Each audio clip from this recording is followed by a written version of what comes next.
মদিনার সাহাবীদের মধ্যে সবচেয়ে গরীব সাহাবী ছিলেন সাইয়েদনা বেলাল রাদিয়াল্লাহু তাআলা আনহু। নিজের লজ্জাস্থান ঢাকার কাপড়টা ছাড়া তার কাছে দ্বিতীয় কোনো কাপড় ছিল না।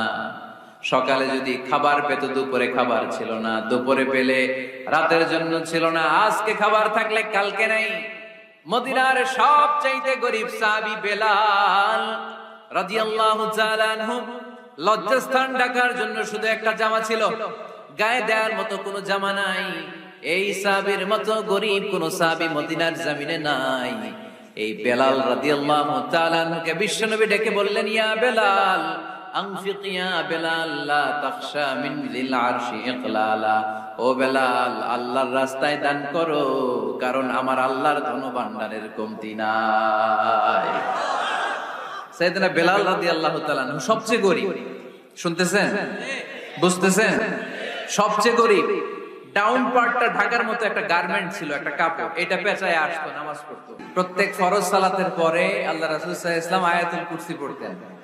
মান ক্বারা আয়াতাল কুরসি দুবুরা কুল্লি সালাতিন মাকতুবাতিন লাম ইয়ামনাহু মিন দুখুলিল জান্নাতি ইল্লাল মাউত। প্রত্যেক ফরজ সালাতের পরে যে ব্যক্তি আয়াতুল কুরসি পড়ে তার জান্নাতে যাওয়ার ক্ষেত্রে আর কোনো বাধা থাকে না, একটা জিনিস ছাড়া, সেটা হচ্ছে মরণ। লোকটা মরে না তাই জান্নাতে যায় না, মরলেই জান্নাতে। আমাদেরকে অনেক সময় জিন ভূত আসর করে না? আসর করে। তো জিন ভূত যাদেরকে ডিস্টার্ব করে তারা বেশি বেশি আয়াতুল কুরসি পড়বেন। আল্লাহ রাসূল সাল্লাল্লাহু আলাইহি ওয়াসাল্লাম বলেছেন, সূরাতুল ইখলাস, সূরাতুল ফালাক, সূরাতুন নাস, এই তিনটা পরে ফিস সাবাহি ওয়াল মাসা, সকাল সন্ধ্যা, ওয়া ইনদামা ইয়াযহাব ইলা ফিরাশিহি, আর যখন বিছানায় তিনি ঘুমাতে যেতেন এই তিন কুল পড়ে আল্লাহ রাসূল সাল্লাল্লাহু আলাইহি ওয়াসাল্লাম হাতে ফু দিতেন। আর ওই ফু দেয়া হাতটা মাথা থেকে মুছতে মুছতে পা পর্যন্ত মুছতেন। It's a protection from your lord. এটা আমাদের রবের পক্ষ থেকে একটা প্রোটেকশন। সুবহানাল্লাহ পড়েন। We should take this protection every day at morning and evening. শয়তানের ওয়াসওয়াসা থেকে, জিন ভূতের আসর থেকে বাঁচার জন্য এই প্রোটেকশন আমাদের নেওয়া দরকার। আমাদের আদরের কচি কাঁচা সোনামণিরা যারা আছে তাদেরকেও, বাচ্চাদেরকেও জিন ভূত ডিস্টার্ব করে কি করে না? করে। আমরা তাদেরকেও এগুলো শিখাই দিব। এগুলোকে বলে রুকিয়া আল ইসলামিয়া, ইসলামী রুকিয়া। এই ঝাড়ফুঁক করা সুন্নাহ। আল্লাহ রাসূল সাল্লাল্লাহু আলাইহি ওয়াসাল্লাম নিজেও ঝাড়ফুঁক করতেন। একবার সেজদারত অবস্থায় আল্লাহ রাসূল সাল্লাল্লাহু আলাইহি ওয়াসাল্লামের হাতে একটা বিচ্ছু পোকা কামড় দিল, তিনি খুব ব্যথা পেলেন। আম্মা জান আয়েশাকে বললেন লবণের পানি গরম দাও। আল্লাহ রাসূল সাল্লাল্লাহু আলাইহি ওয়াসাল্লাম কোরআনের আয়াত পড়ে ফু দিলেন, লবণের পানি ঢালা শেষ, ফু দেওয়া শেষ, আঙ্গুলের ব্যথাও শেষ। তো এইভাবে নিমিষেই আমরা সুস্থ হয়ে যেতে পারি। কোরআনের দেয়া যত যত পদ্ধতি আল্লাহ তাআলা আমাদের জন্য প্রেসক্রাইব করেছেন, এটা আমাদের কল্যাণের জন্য দিয়েছেন। আমরা অনেকে অসুস্থ থাকি, আপনারা মধু খেতে পারেন, বেশি করে মধু খেলে আপনি সুস্থ থাকবেন। কালিজিরা খেতে পারেন, কালিজিরা, হাব্বাতুস সাউদা শিফাউন মিন কুল্লি দা ইল্লা সাম, মৃত্যু ছাড়া সব রোগের ঔষধ। মধুর সাথে মিক্স করে খাবেন, সুস্থ রাখবে কে? আমি প্রায় বলি যে কোরআনিক এই মেডিসিন গুলো আপনারা খাবেন, মাখবেন, এগুলো অনেক ভালো। অলিভ অয়েলের কথা আমি প্রায় বলি। আল্লাহ রাসূল সাল্লাল্লাহু আলাইহি ওয়াসাল্লাম অলিভ অয়েল মাখতেন, জাইতুনের তেল দিয়ে দাড়িতে মাখতেন, চুলে মাখতেন, গায়ে মাখতেন। চামড়া সহজে কুচকে যায় না, চেহারা উজ্জ্বল থাকে, চুল সহজে সাদা হয় না। নারীদেরকে কিন্তু খুশি রাখতে হয়, ঠিক কিনা? ঘরে যে আমাদের স্ত্রীরা থাকে এদেরকে যদি খুশি রাখতে না পারেন, ভেজাল আছে না নাই? রোজা রাখা লাগবে, ঘরের চুলায় আগুন জ্বলবে না, রান্না বান্না হবে না, ঠিক কিনা? এজন্য বিশ্বনবী সব সময় বলতেন ফাস্তাউসু বিন নিসাই খায়রা, নারীদের সাথে ভালো আচরণ করো, কোমল আচরণ করো। নারীরা হচ্ছে কাচের গ্লাসের মতো। কাচের গ্লাস আস্তে করে ধরতে হয়, আস্তে করে রাখতে হয়, আস্তে করে মুছতে হয়। এটা নিয়ে জোর জবরদস্তি করলে এটা ভেঙে যায়, ঠিক কিনা? এজন্য নারীদের সাথে কোমল আচরণ করবেন, ভালোবাসার কথা বলবেন, আপনার স্ত্রীর কাছে আপনার ভালোবাসা প্রকাশ করবেন প্রাণ উজাড় করে। পারবেন? আল্লাহ তাআলা সাইয়েদনা আদম আলাইহিস সালামকে বললেন, তুমি ইয়া আদম উসকুন আনতা ওয়া যাওজুকাল জান্নাহ, তুমি আর তোমার বউ মিলে জান্নাতে থাকো। তার মানে তাদের বিয়ে হয়েছিল জান্নাতে, আর বিয়ের সম্পর্কটা জান্নাতি সম্পর্ক। আলহামদুলিল্লাহ পড়ে। বিয়ের পরিস্থিতি, প্রিপারেশন এগুলোরে সহজ করে দিবেন, বিয়েকে কঠিন করবেন না। আল্লাহর দোহাই লাগে, যে সমাজে বিয়ে করা কঠিন ওই সমাজে জিনা করা সহজ, আর যেই সমাজে বিয়ে করা সহজ ওই সমাজে জিনা করা কঠিন, ঠিক কিনা? আপনি বাংলাদেশের উদাহরণে আসেন, বাংলাদেশে বিয়ে করা সহজ না কঠিন? কঠিন। 8 লক্ষ টাকা মোহরানা দেয়া লাগবে, এত টাকা পামু কই? কথা বলেন। কিন্তু পরকিয়া করা সহজ, অবৈধ সম্পর্ক বিল্ড আপ করা, গার্লফ্রেন্ড বয়ফ্রেন্ড সম্পর্ক রাখা, বান্ধবীরে বাদাম খাওয়ালে আপনার সাথে চলে আসবে, ঠিক কিনা? তার মানে অল্প পয়সায় এই হারাম সম্পর্কগুলোকে অর্জন করা যায়। আর বিয়ে করতে চাইলে বাবা বলে আগে নিজের পায়ে দাঁড়া। তো এতদিন কার পায়ে দাঁড়াইছে? সহজ করে দেন। এই উঠতি বয়সের যুবক যুবতী, কিশোর কিশোরী, তাদের যৌবনের তাড়নায় যে পাপগুলো করে তার একটা পার্সেন্টেজ গুণা আপনার বাবা হিসেবে আপনার আমলনামাতেও আছে না নাই? এজন্য খবরদার, বিয়েটারে সহজ করে দিবেন, পরিবার গঠন করবেন। বিয়ের চাইতে ভালো কাজ পৃথিবীতে হতে পারে না। বিয়ে করলে রিজিক খুলে যায়, কপাল খুলে যায়। ওয়াদাটা কার? চিল্লায় বলেন কার? কাজী নজরুল ইসলাম অল্প বয়সে বিয়ে করেছেন। আমাদের স্বাধীনতার স্থপতি, এদেশের মহান নেতা বঙ্গবন্ধু শেখ মুজিবুর রহমান অল্প বয়সে বিয়ে করেছেন। মহাত্মা গান্ধী অল্প বয়সে, সব বড় বড় নেতারা অল্প বয়সে বিয়ে করেছেন। কিন্তু তারা যে সফল হয়েছে, কোনো সমস্যা হয়েছে? কথা কয় না। আমাদের স্বাধীনতার স্থপতি বঙ্গবন্ধু শেখ মুজিবুর রহমান, উনি সফল না ব্যর্থ? চিল্লায় বলে সফল। তো উনি যে কম বয়সে বিয়ে করে সফল হয়েছে, এই বিয়ে ওনার কোনো বাধা দিছে? কথা বলেন। ঝামেলাটা হইলো ওনারা কম বয়সে বিয়ে করে সফল হয়েছেন, আর আমরা সফল হয়ে তারপরে বিয়ের পিড়িতে বসতে চাই, ঠিক কিনা? সফলতার কোনো শর্টকাট নাই। বিয়ে করেন, সফল বানাই দিবে কে? রব্বে কারিমের দরবারে ক্ষমা প্রাপ্তদের খাতায় নাম তুলো, ক্ষমার জন্য প্রতিযোগিতা করো, আর জান্নাত লাভের প্রতিযোগিতা করো। আদেশটা কার? আমরাও ছুটি, আমরাও প্রতিযোগিতা করি, দুনিয়া কামনার প্রতিযোগিতা, ঠিক কিনা? কেমন করে পৃথিবীতে ভালো থাকা যায়, কেমন করে অন্যের মেরে নিজের জায়গা জমি বাড়ানো যায়, কেমন করে দুর্বলের উপর অত্যাচার করে সমাজে সবল হওয়া যায়, কেমন করে প্রতিযোগিতার লড়াইয়ে ক্ষমতার দাপট দেখানো যায়, এগুলোর প্রতিযোগিতা। কেমন করে পেঁয়াজের দাম বাড়িয়ে দিয়ে খেটে খাওয়া মেহনতি মানুষের কষ্ট বাড়ানো যায়, কেমন করে দেশের সাধারণ জনগণের মধ্যে গুজব ছড়িয়ে দেয়া যায়, এগুলোর প্রতিযোগিতা, যাতে মানুষের কষ্ট হয়, যাতে আল্লাহ লানত তার উপর আসে। কিন্তু মুমিনরা কখনো এ ধরনের প্রতিযোগিতায় নামতে পারে? মুমিনরা যাবে ডানে না বায়ে? সবাই বলেন। ডানে আছে ক্ষমা আর জান্নাত। ডানে আছে কি?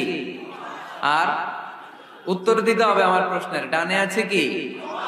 আর দুইটা জিনিস আছে। 1 নম্বরে ক্ষমা, 2 নম্বরে আওয়াজ করে বলেন, 1 নম্বরে, 2 নম্বরে। এই দুইটা আমরা চাই কি চাই না? আল্লাহ বললেন সারিউ ইলা মাগফিরাতিন মির রাব্বিকুম, রবের পক্ষ থেকে ক্ষমার দিকে ছোট, ওয়া জান্নাতিন, আর এমন জান্নাতের দিকে ছোট, আরদুহাস সামাওয়াতু ওয়াল আরদ, যে জান্নাত আকাশ জমিন বিস্তৃত।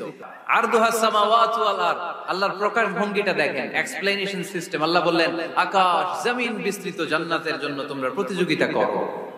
বিশাল জান্নাত, ঠেলা ঠেলি নাই।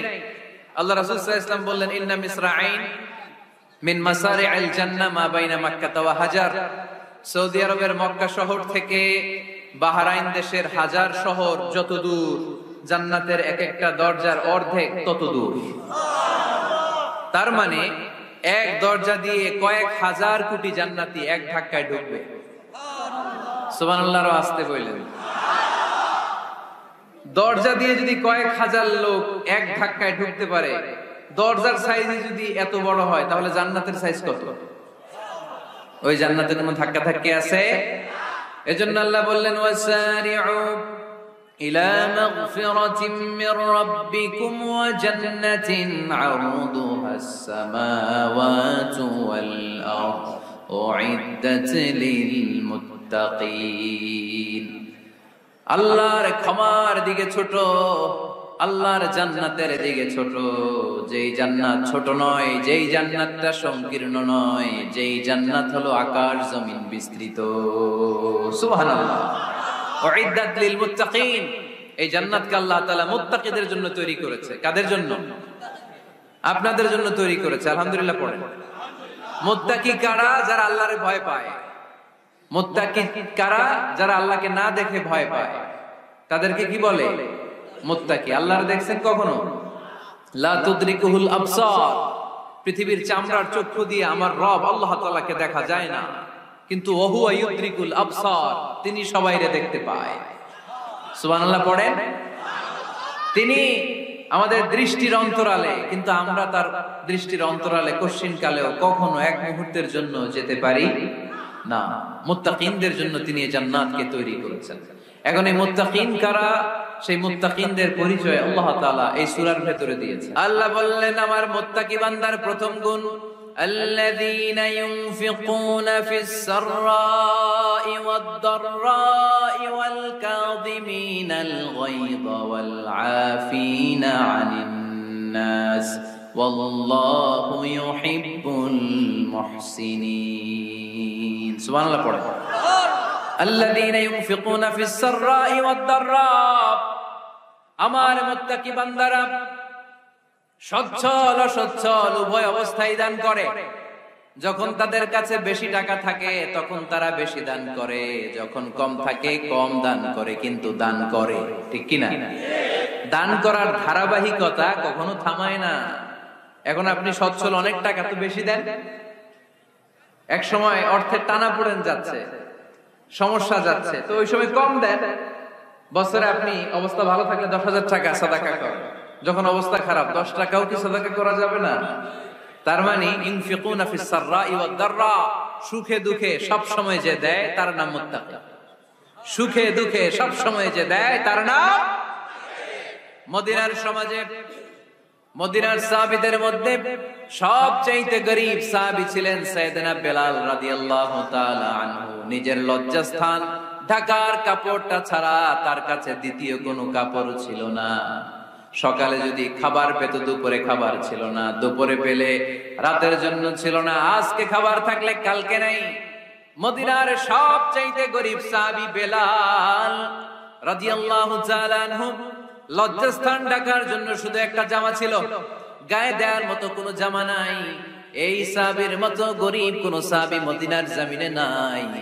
এই বেলাল রাদিয়াল্লাহু তাআলা আনহুকে বিশ্বনবী ডেকে বললেন, ইয়া বেলাল আনফিক ইয়া বেলাল লা তাখশা মিন যিল আরশি ইকলালা। ও বেলাল, আল্লাহর রাস্তায় দান করো, কারণ আমার আল্লাহর ধনভাণ্ডারের কমতি নাই। সাইয়েদনা বেলাল রাদিয়াল্লাহু তাআলা আনহু সবচেয়ে গরীব। শুনতেছেন? বুঝতেছেন? সবচেয়ে গরীব। ডাউন পার্টটা ঢাকার মতো একটা গার্মেন্ট ছিল, একটা কাপড়, এটা পেঁচায় আসতো, নামাজ পড়তো। গায়ে রাখার মতো কোনো জামা নাই, আর খাবার দাবার টাকা পয়সার বলতে নাই। ওই সাহাবীর বিষ্ণু সাল্লাল্লাহু আলাইহি ওয়াসাল্লাম বললেন, আনফিক বেলাল, বেলাল তুমিও দান দাও, তুমিও দাও, দানের হাতকে প্রশস্ত করে দাও। আনফিক ইয়া ইবনা আদম উনফিক আলাইক, এ বনি আদম দাও, দিলে আমি তোমারে দেব। যারা দান করে বেশি তাদেরকে দেয় কে? দিলেই আসবে, না দিলে আসে না। আপনি দেন, দেখবেন আসতে শুরু করছে। এটাই সিস্টেম। দিলে কমে না, না দিলে কমে। সুবহানাল্লাহ পড়ে। উদাহরণ হিসেবে বোঝেন, আপনার হাতে 5 কেজি ওজনের একটা জিনিস দেয়া হলো, আপনি এটারে ধরে রাখছেন। এটারে ধরে রাখলে আর কিছু নিতে পারবেন? এটারে দিয়ে দিলেই না আরেকটা ধরতে পারবেন। ঠিক কি না? 5 কেজির এটা হুজুরে দিয়ে দিলাম, এরপরে কেউ আমার 20 কেজি দিলে ওইটা ধরবো, ওইটা আবার আরেকজনকে দিব, এরপরে আরেকজন 30 কেজি দিলে ওইটারে ধরবো। কথা বলেন, কথা বলেন, কথা বলেন। এজন্য আল্লাহ বললেন, ইনফিকুনা ফিস সাররাই ওয়াদ দাররা, আমার মুত্তাকি বান্দার প্রথম গুণ, তারা সুখে দুঃখে সব সময় দান করে, দানের ধারাবাহিকতা সব সময় অব্যাহত রাখে। যারা সুখে দুঃখে সচ্ছল অসচ্ছল সব অবস্থায় দান করে, তাদের নাম হলো মুত্তাকি। এই কিপটামি কৃপণতা ভুলে যা, দেন, দেন না একটু, আপনারা দিবে কে? বিশ্বাস হয়? দিলে বাড়ে, দিলে না দিলে কমে, কারণ আপনি দিলে আপনারে দিবে কে? তবে গোপন অবস্থায় দেয়াটা উত্তম। প্রকাশ্য দান করলে আল্লাহ কবুল করেন, ওইটাতেও সওয়াব আছে, কিন্তু গোপনে দান করলে বেশি খুশি হয় কে? গোপনে দান করলে আল্লাহর রাগ ক্রোধ কমে যায়। আপনার কোন পাপের কারণে আল্লাহ যদি আপনার উপর রেগে থাকে, আপনি গোপনে কিছু দান করে দেন, ওই রাগটা মুহূর্তেই ঠান্ডা হয়ে যাবে। 7 শ্রেণীর ব্যক্তিকে আল্লাহ তাআলা আরশের নিচে ছায়া দেবে কিয়ামতের দিন, যেদিন আকাশের সূর্যটা মাথার কাছে চলে আসবে, জমিনটা তামার জমিন হয়ে যাবে তৃষ্ণায়, মানুষের জিহ্বা বের হয়ে কুকুরের মতো নাভির সামনে ঝুলতে থাকবে। সূর্যের প্রচন্ড কিরণ আর তাপে মাথার মগজগুলো গলে গলে নাকের ছিদ্র আর কানের ছিদ্র দিয়ে ভাতের মাড়ের মতো টপ টপ করে বেয়ে বেয়ে পড়বে। আল্লাহর আরশের ছায়া ছাড়া সেদিন আর কোনো ছায়া থাকবে না। বিষ্ণু বললেন 7 শ্রেণীর ব্যক্তিকে আল্লাহ তাআলা সেদিন আরশের নিচে ছায়া দিবে। তার মধ্যে থেকে 1 শ্রেণীর ব্যক্তি, কিশোরগঞ্জের ভাইয়েরা খেয়াল করে শুনেন, তার মধ্যে 1 শ্রেণীর ব্যক্তি হচ্ছে রাজুলুন তাসাদ্দাকা বিসাদাকা ফাআখফাহা। 1 শ্রেণীর ব্যক্তি হচ্ছে ওই ব্যক্তি যে গোপনে আল্লাহর জন্য দান করে। আচ্ছা, লা তা'লামু শিমালুহু মা তুনফিকু ইয়ামিনু, এমন গোপনে এসে আল্লাহর রাস্তায় দান করে দেয়, তার ডান হাত কি দান করেছে বাম হাত টের পায় না। ডান হাত কি দিল, বাম হাত দেখে নাই। অন্য মানুষ জানা তো দূরের কথা, এই গোপন দান আমার আল্লাহর কাছে খুব প্রিয়। এজন্য একটু দান করার অভ্যেস করেন, অল্প করে করেন। আজকে যে এই 5 টাকা দান করে দেন মসজিদে, 2 টাকার নোট থাকলে দান করে দেন, 1 টাকার পয়সা থাকলে দান করে দেন। দান করতেই হবে, কারণ মুত্তাকি হতে চাইলে এই দানের ধারাবাহিকতা কন্টিনিউয়াসলি এটা রাখতে হয়, এটা থামানো যায় না। সময় ভালো বেশি দিলাম, সময় খারাপ কম দিলাম, কিন্তু দিতে হবে। রাজি আছেন? আল্লাকা সিররুন ইনদাল্লাহ বাইনাকা আনতা ওয়া বাইনাল্লাহ, আল্লাকা সাদাকাতুন তাখফা লা ইয়ালামুহা ইল্লাল্লাহ, আল্লাকা সিররুন ইনদাল্লাহ বাইনাকা আনতা ওয়া বাইনাল্লাহ, আল্লাকা সাদাকাতুন তাখফা লা ইয়ালামুহা ইল্লাল্লাহ। সুবহানাল্লাহ। আল্লাকা সিররুন ইনদাল্লাহ, তোমার আর তোমার আল্লাহর মাঝে কোনো গোপন আমল আছে নাকি যেটা আল্লাহ ছাড়া কেউ জানে না? জীবনে আমাদের প্রত্যেকের এমন কিছু গোপন আমল, ইবাদত আর দান সদকা করা দরকার যেটা দুনিয়ার কেউ জানে না, জানে আমার রব আর জানি আমি। এরকম দান থাকার দরকার আছে না নাই? তোমার জীবনে এমন কোন গোপন সাদাকা আছে নাকি যেটা আল্লাহ ছাড়া কেউ দেখেনি? এই গোপন সাদাকাটা আল্লাহ খুব পছন্দ করে। এখানে মাদ্রাসা, আজকে আমার ভাই অমুক ভাই দিবেন 2 লক্ষ টাকা, বলেন মারহাবা। এটা উনি আল্লাহর জন্য দিতে পারে, মারহাবার জন্য দিতে পারে, ঠিক কিনা? কিন্তু রাতের আধারে রাস্তার পাশ দিয়ে হেঁটে যাচ্ছেন, মসজিদের দান বাক্সটা লেখা, উপরে সাইনবোর্ডে লেখা মুক্ত হস্তে আল্লাহর ঘরের জন্য দান করুন। কেউ নাই, কাক পক্ষী নাই, রাত বাজে 2টা, হঠাৎ করে পকেট থেকে 1000 টাকা বা 100 টাকার কচকচে নোটটা আপনি দান করে দিলেন। ওই দানটা 1 কোটি টাকার দানের চেয়েও বড় দান। কারণ দুনিয়ার কেউ তখন দেখে নাই, দেখেছে কে? কেউ যেটা দেখে না সেটা দেখে কে? কেউ যেটা জানে না সেটা জানে কে? সবার চোখ ফাঁকি দেয়া গেলেও আমার আল্লাহর চোখ ফাঁকি দেয়া যায়? এজন্য দান করতে হবে একজনের খুশির জন্য। তিনি কে?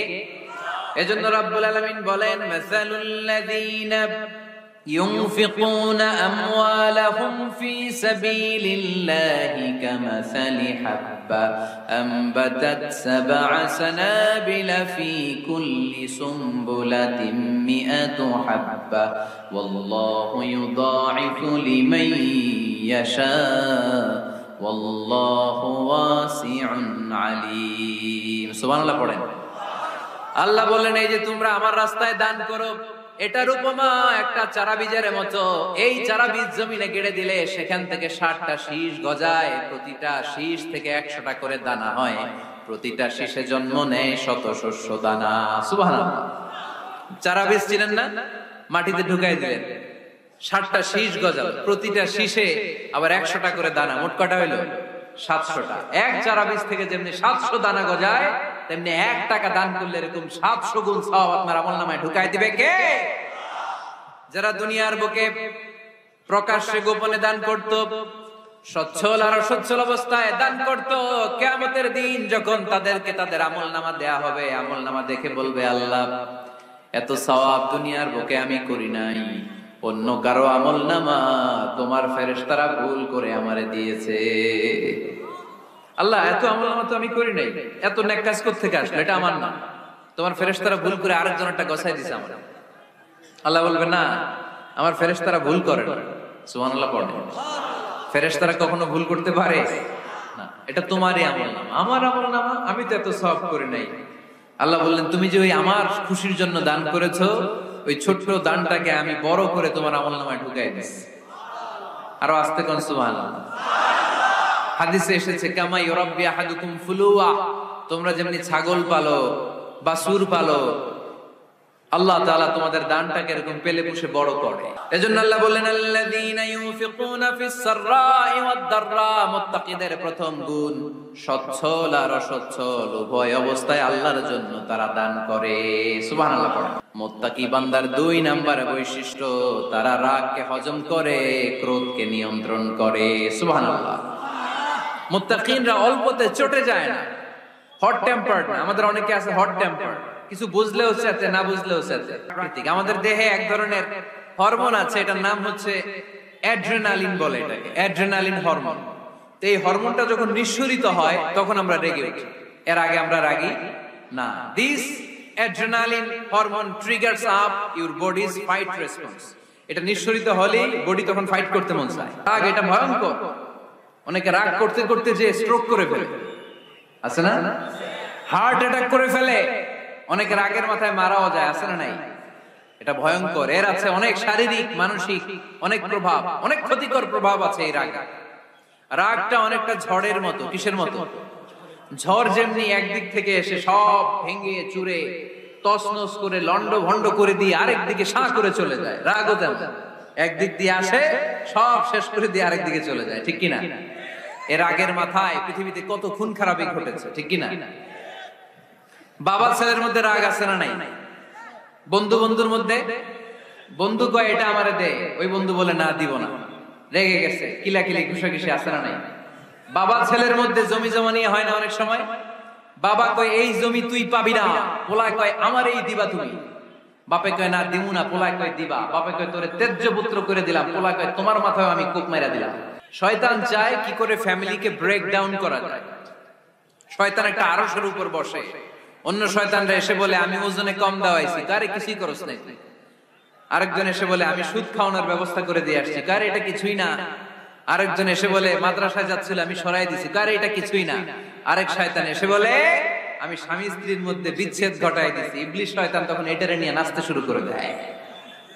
এজন্য স্বামী স্ত্রীর মধ্যে ঝগড়া আছে না নাই? হাজবেন্ড বলে একটা, ওয়াইফ বলে আরেকটা, আছে না নাই?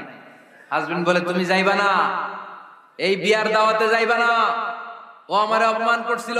বউ কয় আমি যামু, আমার বান্ধবীর বিয়া, তোমার কি? আছে না নাই?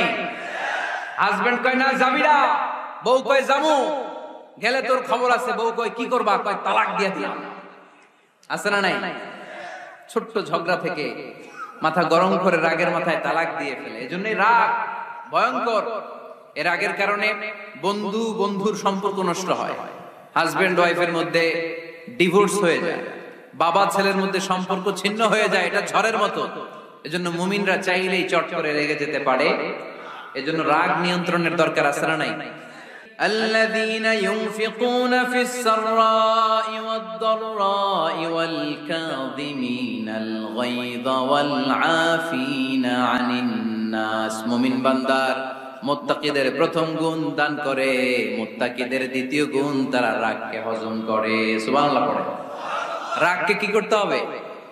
জোরে বলেন কি করতে হবে? আল্লাহ রাসূল বললেন লাইসা শাদীদু বিসসুরা, কুস্তি খেলে যে অন্যকে মাটিতে শুইয়ে দিতে পারে সে আসল শক্তিশালী না। ইন্নামাশ শাদীদুল্লাযী ইয়ামলিকু নাফসাহু ইনদাল গাদাব, রাগের মাথায় যখন নিজেকে যে নিয়ন্ত্রণ করতে পারে আল্লাহর কাছে ওই ব্যক্তিটাই শক্তিশালী। কুস্তি খেলে আরেকজনের শোয়ায় দিলেন, এ শক্তিশালী না, বরং শক্তিশালী তো সে যে রাগের সময় নিজের উপর নিয়ন্ত্রণ রাখে। He can control himself in the time of anger. যখন সে রেগে যায় তখন সে নিজেকে নিয়ন্ত্রণ করতে পারে, সেই শক্তিশালী। কুস্তি খেইলে আপনি হোতায় দিলেন আরেকজন, আপনি শক্তিশালী না। এজন্য রাগকে নিয়ন্ত্রণ করতে রাজি আছেন তো? এক সাহাবী এসে বললেন, ইয়া রাসূলুল্লাহ আউসিনি, ইয়া রাসূলুল্লাহ, ও নবী আমারে নসিহত করেন, আমারে কিছু উপদেশ দেন। বিশ্বনবী বললেন, লা তাগদাব, তুমি রেগে যেও না। সাহাবী বললেন, আরেকটা উপদেশ দেন। বিশ্বনবী বললেন, লা তাগদাব, রেগে যেও না। সাহাবী বললেন, ও নবী আরেকটা উপদেশ দেন। বিশ্বনবী তৃতীয়বারের জন্য বললেন, ও সাহাবী তুমি রেগে যেও না, লা তাগদাব, রেগে যেও না। কারণ রেগে গেলেন তো হেরে গেলেন, রেগে গেলে হেরে গেলেন। অনেকে আপনারা রাগাতে চাইবে নানা ভাবে, কিন্তু আপনি রাখবেন না। আপনার সাথে ঝগড়া করতে চাইবে, পায়ে পাড়া দিয়ে ঝগড়া করতে চায়, এরকম আছে না নাই? আপনারা রাগাতে চায়, ফুসলাতে চায়, কিন্তু মুমিনরা, মুত্তাকিনরা তারা যেন তেন কোনো কারণে রেগে যায় না, তারা তাদের রাগকে হজম করে। আলহামদুলিল্লাহ পড়ে। আল্লাহ রাসূল সাল্লাল্লাহু আলাইহি ওয়াসাল্লাম কখনো রাখতেন না, কখনো না। ওনার উপর অনেক অত্যাচার হয়েছে, উনি রাগেন নাই, উনি ক্ষমা করে দিয়েছেন। কি করেছেন? আল্লাহ রাসূল সাল্লাল্লাহু আলাইহি ওয়াসাল্লাম যখন মক্কায় নামাজ পড়তেন, আল্লাহ রাসূল সাল্লাল্লাহু আলাইহি ওয়াসাল্লাম যখন রুকুতে যেতেন, সিজদায় যেতেন, পিঠের উপরে পচা উটের নাড়ি ভুঁড়ি চাপিয়ে দেয়া হতো। আল্লাহ রাসূল কখনো রেগেছেন? কথা বলেন। তায়েফের ময়দানে দাওয়াত দিতে গেলেন, পাথর মারা হলো, তিনি রেগেছেন? বাড়ি থেকে বের করে দেয়া হলো, বাধ্য হয়ে মক্কা থেকে মদিনায় হিজরতে গেলেন, মক্কার দিকে তাকিয়ে তাকিয়ে চোখের পানি ছাড়লেন আর বললেন, মক্কা তু আহাব্বুল বিলাদ ইলাইয়া, আমার কাছে সবচেয়ে প্রিয় শহর মক্কা শহর। লাউলা উখরিজতু লামা খারাজতু, আমার যদি বের করে দেয়া না হতো মক্কা থেকে জীবনে কোনোদিন আমি বের হতাম না। তারপরেও বিশ্বনবীর আগের নাই। ব্ল্যাক ম্যাজিক করে 6 মাস বিশ্বনবীকে অসুস্থ করে রাখা হয়েছে, তিনি রাগেন নাই। আল্লাহ রাসূল সাল্লাল্লাহু আলাইহি ওয়াসাল্লাম একবার উটের উপর চড়ছিলেন। ইন দ্য মিন টাইম এক বেদুইন এসে বিশ্বনবীর গায়ের চাদর ধরে টান দিলেন। হাদিসের বর্ণনাকারী সাইয়েদনা আনাস রাদিয়াল্লাহু তাআলা উনি বলেন, কুনতু আমশি মা রাসূলিল্লাহ, আমি একবার রাসূল সাল্লাল্লাহু আলাইহি ওয়াসাল্লামের সাথে হাঁটছিলাম। ওয়া আলাইহি বুরদুন নাজরানি গলিদুল হাশিয়া, আর রাসূল সাল্লাল্লাহু আলাইহি ওয়াসাল্লামের গায়ে ছিল চাদর। কি ছিল? আপনারা আজকে চাদর গায়ে দিয়ে আসছেন? কেউ আসছেন? অনেকে। এই যে আমরা চাদর গায়ে দেই, আমাদের চাদরের এই পাশে মাঝে মাঝে কিছু ডিজাইন করা থাকে না? নাজরান দেশ থেকে নিয়ে আসা বিশ্বনবীর ওই চাদরের এইখানে খসখসে ডিজাইন ছিল। তো আল্লাহ রাসূল যখন চাদর গায়ে দেয়া, ওই বেদুইন যখন চাদর টান দিয়েছে, ওই খসখসে ডিজাইন আল্লাহ রাসূল সাল্লাল্লাহু আলাইহি ওয়াসাল্লামের ঘাড়ের চামড়া ছিঁড়ে ফেলেছে। আসছিল ভিক্ষা করতে, বেদুইন আসছে কি করতে? ভিক্ষা চাওয়ার স্টাইল দেখেন, ভিক্ষা চাওয়ার স্টাইল দেখছেন? আল্লাহ রাসূল সাল্লাল্লাহু আলাইহি ওয়াসাল্লামের চাদর ধরে এমন টান মেরেছে, ওই খসখসে চাদরের দাগ বিষ্ণু সাল্লাল্লাহু আলাইহি ওয়াসাল্লাম ঘাড়ের মধ্যে বসে ঘাড়ের চামড়া ছিঁড়ে গিয়েছে। বিষ্ণু প্রচন্ড ব্যথা পেয়েছেন, কিন্তু কিছুই বলেন নাই। ফালতাফাতা ইলাইহি রাসূলুল্লাহ, আল্লাহ রাসূল তার দিকে তাকালেন, তাকিয়ে সুম্মা দাহিক, ছোট্ট একটা মুচকি হাসি দিলেন। মুচকি হাসি দিলেন। ভিক্ষা করতে আসছে, চাদর ধরে টান মেরা ঘাড়ের চামড়া ছিঁড়ে ফেলেছে, আর বলতে শুরু করছে, ইয়া মুহাম্মদ মুরলি মিন মালিল্লাহ, আল্লাহর যে সম্পদ আছে বাইতুল মালের সম্পদ থেকে আমার কিছু দাও, আমার কিছু নাই। আল্লাহ রাসূল সাল্লাল্লাহু আলাইহি ওয়াসাল্লাম ফাদাহিক, একটা মুচকি হাসি দিলেন, দিয়ে সে যা চেয়েছে তার হাতে সেটা উঠিয়ে দিলেন। চিল্লায় পড়েন সুবহান। তার মানে আমার নবী সহজে রাখতেন না। ওনার গায়ের উপর, দেহের উপর অত্যাচার করা হলে বিষ্ণু সাল্লাল্লাহু আলাইহি ওয়াসাল্লাম কখনো রাগেন নাই। মারা হয়েছে, পাথর মেরে রক্তাক্ত করা হয়েছে, পিটানো হয়েছে, আল্লাহ রাসূল সাল্লাল্লাহু আলাইহি ওয়াসাল্লাম কখনো রাগেন নাই। তবে আল্লাহর জমিনে আল্লাহর বিধান লঙ্ঘিত হওয়া মাত্রই বিষ্ণু সাল্লাল্লাহু আলাইহি ওয়াসাল্লাম রেগে যেতেন। পড়েন আল্লাহু আকবার। আল্লাহর বিধান লঙ্ঘিত হতে দিতেন না। যেই লোকটা নামাজ পড়া অবস্থায় উটের পচা নাড়ি ভুঁড়ি চাপিয়ে দিলে রাগেন না, যাকে পাথর মারা হলে রাগেন না, চাদর ধরে টেনে গায়ের চামড়া ছিঁড়ে ফেললে রাগেন না, ওই ব্যক্তিটা আল্লাহর জমিনে আল্লাহর আইনের বিরুদ্ধে কথা বললে রেগে যেতেন। কারণ এটা আল্লাহর আইন, আল্লাহর আইনে সবাই সমান। এখানে উঁচু নিচু, there is no difference between black and white, between upper and lower, between the richer section of the society and poorer section of the society, between the prime minister, between the member of the parliament and the factory worker, rickshaw puller. Everyone is totally equal, 100% equal in the eyes of Quran and Islam. চিল্লায় বলেন ঠিক কি না? আল্লাহর চোখে সবাই সমান। ওইখানে প্রধানমন্ত্রী নাই, ওইখানে প্রেসিডেন্ট নাই, ওইখানে এমপি নাই, ওইখানে রিকশাওয়ালা আর প্রধানমন্ত্রী আর প্রেসিডেন্ট এক কাতারে দাঁড়িয়ে আল্লাহর সেজদা দেয়, চিল্লায় বলেন ঠিক কি না? নিজেকে আক্রমণ করা হলে রাখতেন না, কিন্তু আল্লাহর জমিনে আল্লাহর বিধান লঙ্ঘিত হলে আল্লাহ রাসূল রেগে যেতেন। মদিনাতে এক মেয়ে চুরিতে ধরা পড়ল। চুরি করলে কি করতে হয়? আস-সারিকু ওয়াস-সারিকাতু ফাকতাউ আইদিয়াহুমা। বাংলাদেশে হাত কাটে, কি করে? জেলে দেয়।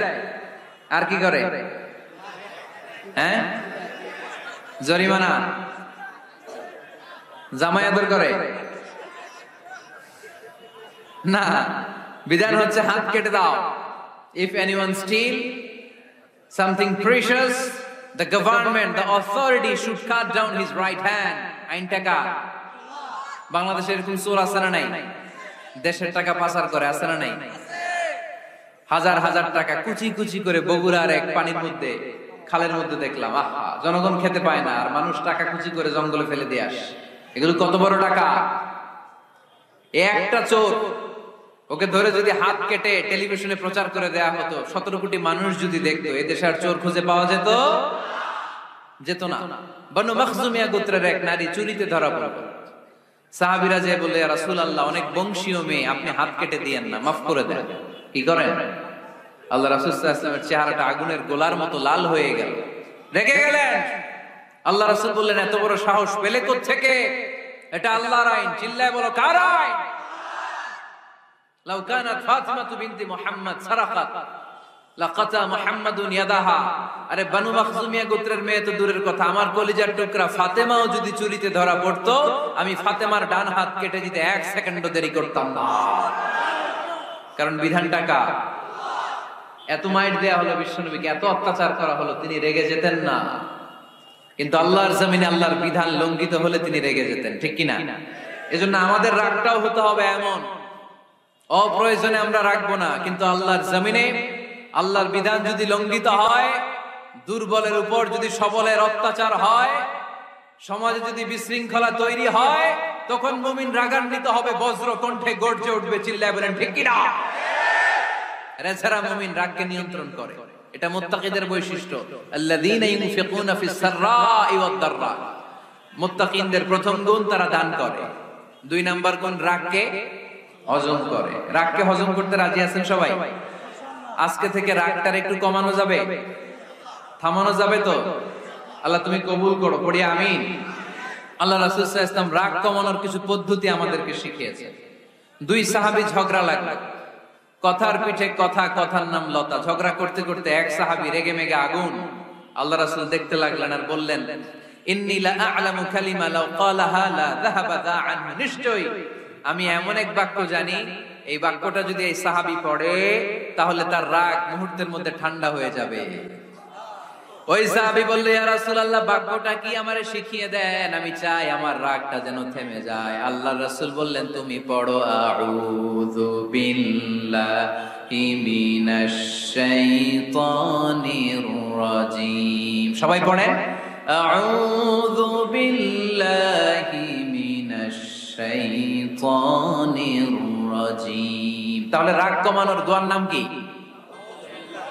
সবাই বলেন, আউযু বিল্লাহি মিনাশ শাইতানির রাজীম। এটা হচ্ছে 1 নাম্বার ফর্মুলা। এটা কয় নাম্বার মনে থাকবে? রাগ আসলে এই দোয়াটা পড়বো, মুহূর্তে রাগকে ঠান্ডা করে দিবে কে? 2 নাম্বার ফর্মুলা হচ্ছে, বেশি রাগ চলে আসলে আপনি চুপ থাকবেন। Keep quiet, keep silent, cool down, relax করেন, থামেন। অশ্রাব্য ভাষায় গালিগালাজ করবেন না। অনেকে রেগে গেলে গড় গড় করে কি যেন বলে, গালিগালাজ করে, 14 গোষ্ঠী উদ্ধার করে আছে না নাই? না, এই গালিগালাজ যখন কন্টিনিউ করবেন আর বাড়তে থাকবে আপনার রাগ। আপনি একটু থামেন, stop, relax and keep quiet. ইদা গাদিবা আহাদুকুম ফালিয়াসকুত, বলেছেন মুহাম্মদ সাল্লাল্লাহু আলাইহি ওয়াসাল্লাম। তোমাদের কেউ যখন রেগে যায়, সে যদি রাগ থামাতে চায়, সেজন্য চুপ থাকে, সেজন্য কি থাকে? তাহলে বেশি রাগ আসলে কি গালিগালাজ করবেন, চিল্লাফাল্লা করবেন, 14 গোষ্ঠী নিয়ে গালি দিবেন, কি করবেন? চুপ থাকবে। কি থাকবেন? মনে থাকবে নাকি ওয়াজের ময়দানেই শেষ, বাড়িতে যায় হতায় নেবেন? চুপ থাকতে রাজি আছেন তো? প্রথমে রাগ আসলে আউযুবিল্লাহ পড়ব, 2 নম্বরে চুপ থাকবো। 3 নম্বরে বিষ্ণু ইসা ইসলাম বললেন তোমার কার্যক্রম কমিয়ে দাও, লোয়ার ইউর অ্যাকশন, অ্যাকশন কমাও, ডাইরেক্ট অ্যাকশনে যাও না। আমরা কি করি? রাগ আসলে ডাইরেক্ট অ্যাকশন, 1 তালাক 2 তালাক 3 তালাক 22 তালাক 100 তালাক, শাশুড়ির সুদ্ধা তালাক দিয়ে আছে না নাই? কয় তোর মারে তালাক, তোর 14 গোষ্ঠী তালাক, বিয়ে করছে একটা তালাক দিয়ে 14 গোষ্ঠী দিয়ে, এরকম ডাকাইতে আছে না নাই? আলহামদুলিল্লাহ কিশোরগঞ্জে এগুলো নেই। ওমরে ফারুক যখন খলিফা রাদিয়াল্লাহু তাআলা আনহু, এক লোক তার স্ত্রীকে 100 তালাক দিয়েছে। কয় তালাক? স্ত্রী এসে ওমরে ফারুককে বললেন, ইয়া আমিরুল মুমিনিন, বিচার করেন। কি বিচার? আমার স্বামী তো আমার 100 তালাক দিয়েছে। কয় তালাক? ওমরে ফারুক বললেন, তোমার স্বামীকে ডেকে আনো। ডেকে আনা হলো। বলল, ঘটনা কি? তালাক দিবা 3টা, 100টা দিলা কেন? কয় রাগ হয়েছিল অনেক, মেজাজ গরম হয়ে গেছিল। ওমরে ফারুক বললেন, চাই আর তালাক মিন শিআরিল্লাহ, তালাক হচ্ছে আল্লাহর শিয়ার, এটা কোরআনের আইন, এটা নিয়ে ফাইজলামি করলি কেন? এদিকে আয়, বিচার করি। জামাই বউরে বসায় তিনি বিচার করে দিলেন, 3 তালাকে তোর বউ তালাক, বাকি 97 তালাক তোর পিঠের উপর পড়বে। কই পড়বে? এবার জল্লাদ নিয়ে আসা হলো, চাবুক নিয়া, ওয়াহিদ ইসনাইন তালাতা আরবা খামসা, এক একটা চাবুক মারে আর সিল্লান মেরা ওঠে স্বামী, কয় সব তালাক তোর পিঠের উপরে দিলাম। এরকম বিচার যদি ওমরে ফারুকের মতো বাংলার জমিনে থাকতো, একটা বদমাইশ খুঁজে পাওয়া যেত? লোয়ার ইউর অ্যাকশন, রেগে গেলে অ্যাকশন কমান, ডাইরেক্ট অ্যাকশন মেরেন না। কি করবেন? কার্যক্রম কমিয়ে দেন। আল্লাহ রাসূল সাল্লাল্লাহু আলাইহি ওয়াসাল্লাম বললেন, ইযা গাদিবা আহাদুকুম ওয়া হুয়া কায়েম, দাঁড়িয়ে থাকা অবস্থায় যদি কেউ রেগে যায়, ফালিয়াজলিস, সেজন্য বসে যায়। ফাইন যাহাবা আনহুল গাদাবু ওয়া ইল্লা ফালিয়াত্তাজি, বসে যাওয়ার পরেও যদি তার রাগ কমে না যায়, সেজন্য শুয়ে যায়। সুবহানাল্লাহ পড়েন। দাঁড়িয়ে থাকা অবস্থায় রাগ আসলে কি করবেন? বসা অবস্থায় রাগ আসলে, শোয়া অবস্থায় রাগ আসলে ঘুমায় যাবেন। অনেক ভালো মানুষ এলাকার লোকেরা, শোয়া অবস্থায় রাগ আসলে চোখ বন্ধ করে ঘুমায় যাবেন, এরপর সুন্দর সুন্দর স্বপ্ন দেখতে শুরু করবে। রাগ আর নাই। কত সুন্দর ফিলোসোফার ছিল বিষ্ণু ইসা ইসলাম। এই কথাগুলোর দাম কত জানেন? ওজন কত জানেন? কিভাবে আমাদেরকে তিনি সভ্য বানাতে চেষ্টা করেছেন, কিভাবে আমাদেরকে সুখী সমৃদ্ধ মানুষ বানাতে চেষ্টা করেছেন। দাঁড়িয়ে থাকলে যদি রেগে যাও, বসে পড়ো। বসে গেলেও যদি রেগে যাও, শুয়ে পড়ো। সুবহানাল্লাহ পড়েন।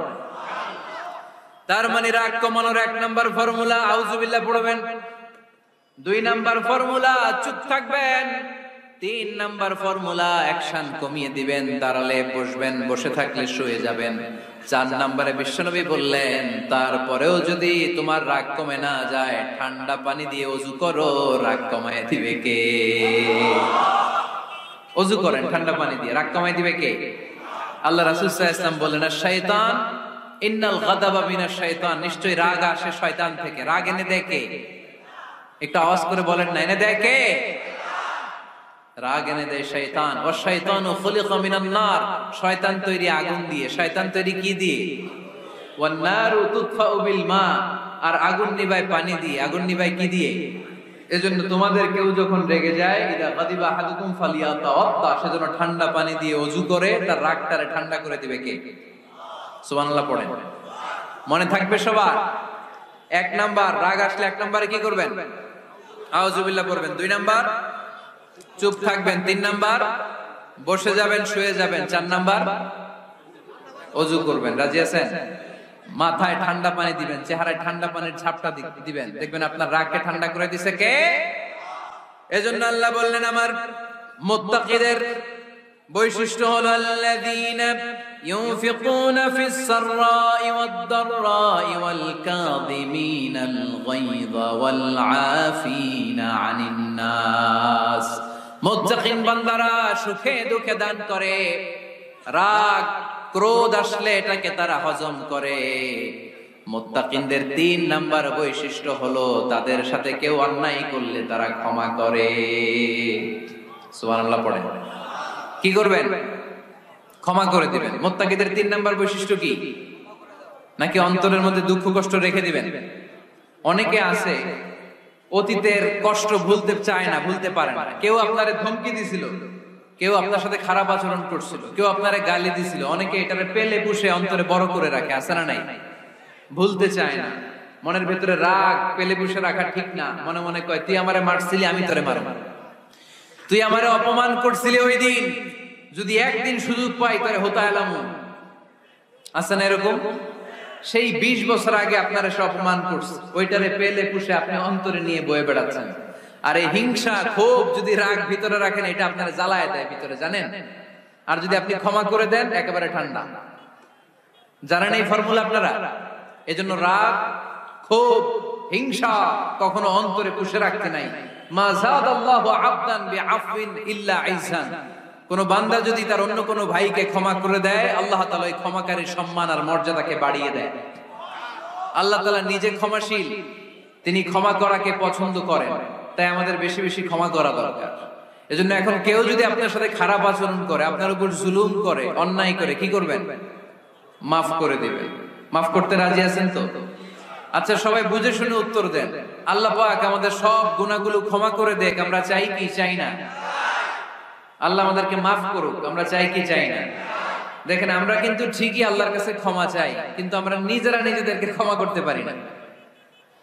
নিজেরা নিজেদেরকে ক্ষমা করি না। সে আমার সাথে খারাপ আচরণ করছে, আমি ক্ষমা করতে পারি না।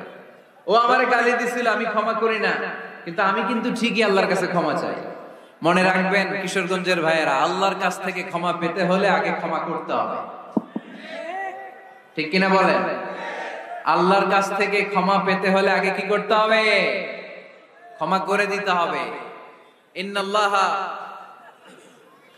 আল্লাহুম্মা ইন্নাকা আফুন তুহিব্বুল আফওয়া ফাআফু আন্নি। হে আল্লাহ, আপনি ক্ষমাশীল, আপনি ক্ষমা করাকে পছন্দ করেন। আল্লাহ, আপনি আমাকে ক্ষমা করে দেন। কদরের রাতে আমরা এই দোয়া করি না যে আল্লাহ আপনি ক্ষমাশীল, আল্লাহ আপনি ক্ষমা করাকে পছন্দ করেন, আল্লাহ আপনি আমাকে ক্ষমা করে দেন। আল্লাহর কাছে আমরা ক্ষমা চাই, কিন্তু আমরা নিজেরা নিজেদেরকে ক্ষমা করতে পারি না। আপনি যদি মুত্তাকি হতে চান, আগে মানুষকে ক্ষমা করতে হবে। রাজি আছেন তো?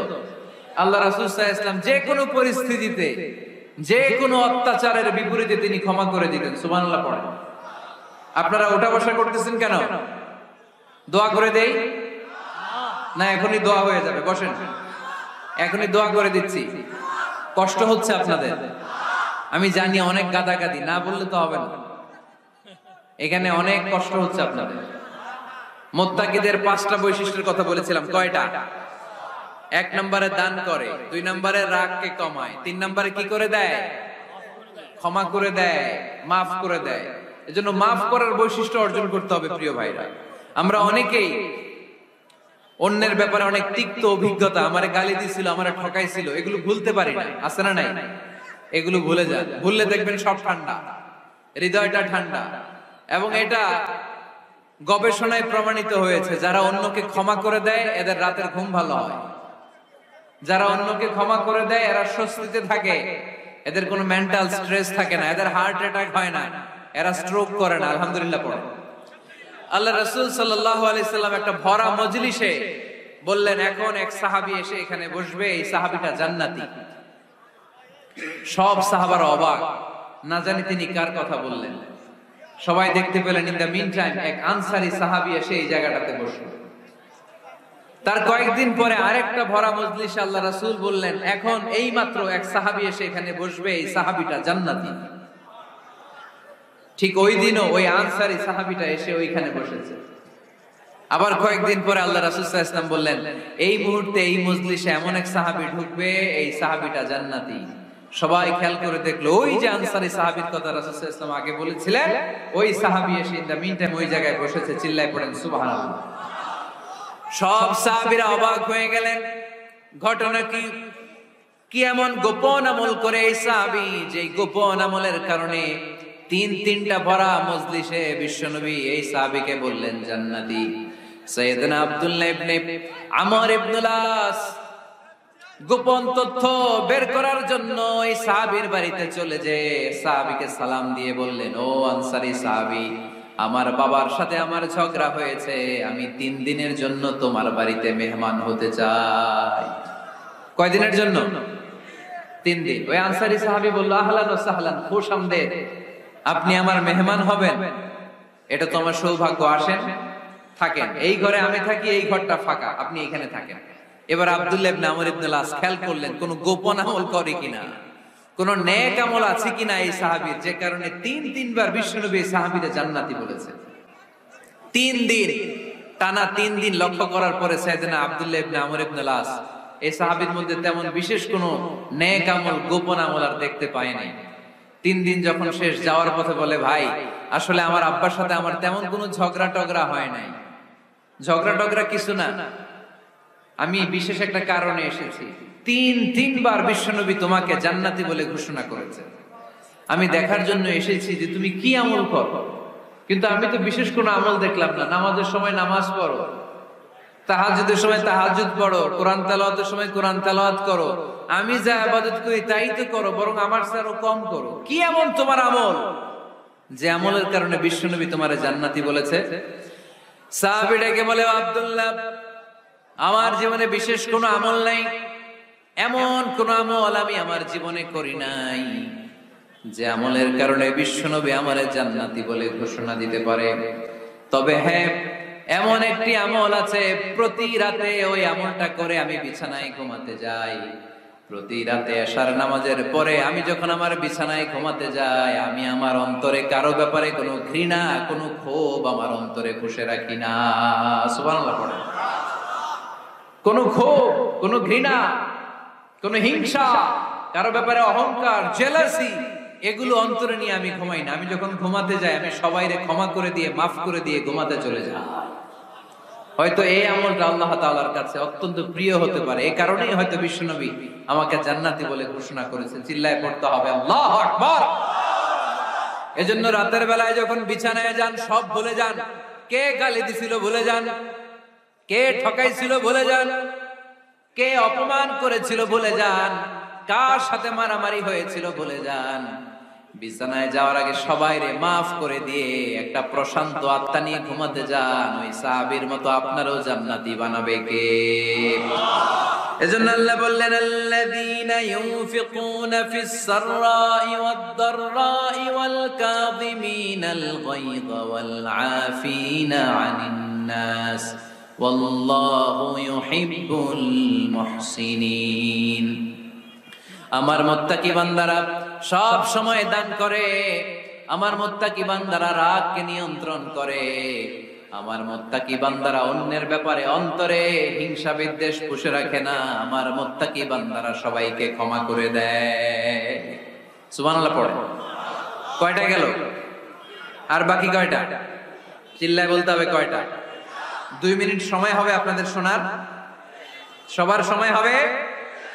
4 নম্বর আল্লাহ বললেন, ওয়াল্লাযীনা ইযা ফাআলু ফাহিশাতান আও যালামু আনফুসাহুম যাকারুল্লাহা ফাস্তাগফিরু লিযুনুবিহিম। যদি তোমরা মুত্তাকি হতে চাও, মুত্তাকি বান্দার 4 নম্বর গুণ, তারা যদি কোনো অশ্লীল কাজ করে, পাপ করে, সাথে সাথে ক্ষমা চায় কার কাছে? যত পাপ আমরা করি না কেন, ক্ষমার দরজা আমাদের জন্য খোলা রেখেছে কে? সব সময় খেয়াল রাখবেন, কিশোরগঞ্জের যুবক ভাইয়েরা, পাপ হয়ে যেতে পারে, এটা ভেরি সিম্পল। তুমি মিথ্যা বলে ফেলেছো, খাদ্যে ভেজাল দিয়েছো, ওজনে কম দিয়েছো, পরকিয়া করেছো, অবৈধ দৈহিক সম্পর্ক করেছো, ব্লু ফিল্ম দেখেছো, নিজের উপর নফসের উপর জুলুম করেছো, তারপরেও তোমার জন্য ক্ষমার দরজা খোলা রেখেছে কে? মনে রাখতে হবে, আমাদের পাপ যত বড় হোক, তার রহমতের দরিয়া তার চাইতেও বড়, ঠিক কিনা? আমাদের গুনাহ আর অন্যায় যদি হয় খালের পানির সমান, বিলের পানির সমান, আল্লাহর দয়া সাগরের পানির সমান। আমাদের অন্যায় আর পাপ যদি হয় পাহাড়ের সমান, আমার রবের দয়া আকাশের সমান, ঠিক কিনা? বিষ্ণু বলেছেন, কুল্লুকুম খাত্তাউন ওয়া খায়রুল খাত্তাইন আত-তাওয়াবুন। তোমরা সবাই পাপী, আমরা সবাই কি? আওয়াজ করে বলেন না, আমরা সবাই কি? আমরা যে পাপী, এটা বলতে আপনাদের লজ্জা লাগে? আমরা সবাই কি? শুধু কি পাপী? পাপীর ঘরের পাপী, 14 গোষ্ঠী পাপী। আমি পাপী, আমার বাবা পাপী, আমার মা পাপী, আমার দাদা পাপী, আমরা সবাই পাপী। আল্লাহ রাসূল বললেন, কুল্লুকুম খাত্তাউন, তোমরা সবাই পাপী, ওয়া খায়রুল খাত্তাইন আত-তাওয়াবুন। আর এই পাপীদের মধ্যে সবচেয়ে ভালো পাপী ওই পাপী যেই পাপী পাপ করার পরই তওবা করে, ইস্তেগফার করে, ঠিক কি না? পৃথিবী না জানুক আমি তো জানি, পৃথিবী না জানুক আমি তো জানি, আমি কি পাপ করেছি হায়। আমার পাপের করলে বিচার, বাঁচার আমার নাই উপায়, দয়াময় প্রভু মাফ করো আমায়, মাফ করো আমায়। পড়েন, পৃথিবী না জানুক আমি তো জানি, আমি কি পাপ করেছি হায়। আমার পাপের করলে বিচার, বাঁচার আমার নাই উপায়, দয়াময় প্রভু মাফ করো আমায়, মাফ করো আমায়। চিল্লায় পড়তে হবে সবাই, আমিন। এজন্য আল্লাহ বলেন, আমার মুত্তাকি বান্দারা যদি ভুল করে, আমার মুত্তাকি বান্দারা যদি অন্যায় করে, সাথে সাথে ক্ষমা চায় কার কাছে? ক্ষমার দরজা আমাদের জন্য খোলা আছে না নাই? আমরা যদি ভুল করি, অন্যায় করি, আমরা পড়ি রব্বানা যালামনা আনফুসানা ওয়া ইন লাম তাগফির লানা ওয়া তারহামনা লানাকুনান্না মিনাল খাসিরিন। ও আল্লাহ, ভুল করেছি, অন্যায় করেছি, পাপ করেছি, গুনাহ করেছি, নফসের উপর জুলুম করেছি, তুমি যদি মাফ না করে দাও, আমাদেরকে মাফ করার দুনিয়াতে কেউ নাই, ঠিক কি না?